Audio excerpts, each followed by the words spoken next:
देखो सखी राम अवधपुर में आए हैं। देखो सखी राम अवधपुर में आए हैं।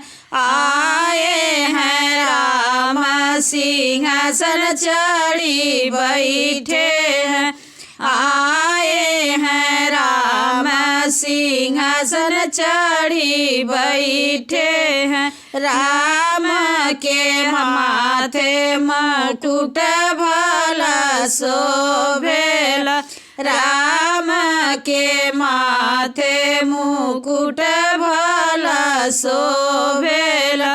उनके मुकुट में हीरा लाल रतन जड़े हैं। देखो सखी राम अवधपुर में आए हैं।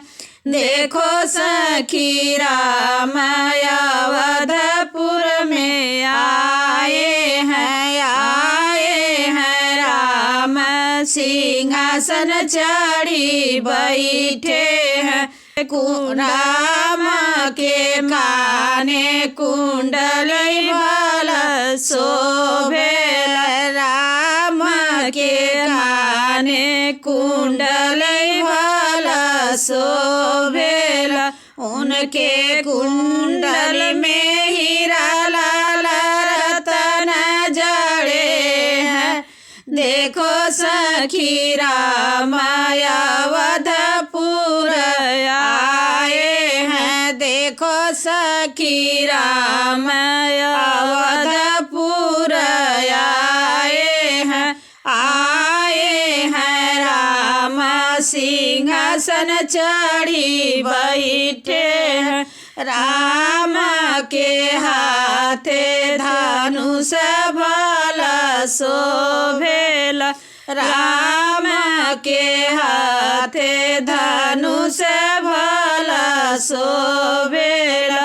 उनके धनु के तिरिया में हीरा लाल रतन जड़े हैं। देखो सखी राम अवधपुर आए हैं। देखो सखी राम अवधपुर आए हैं।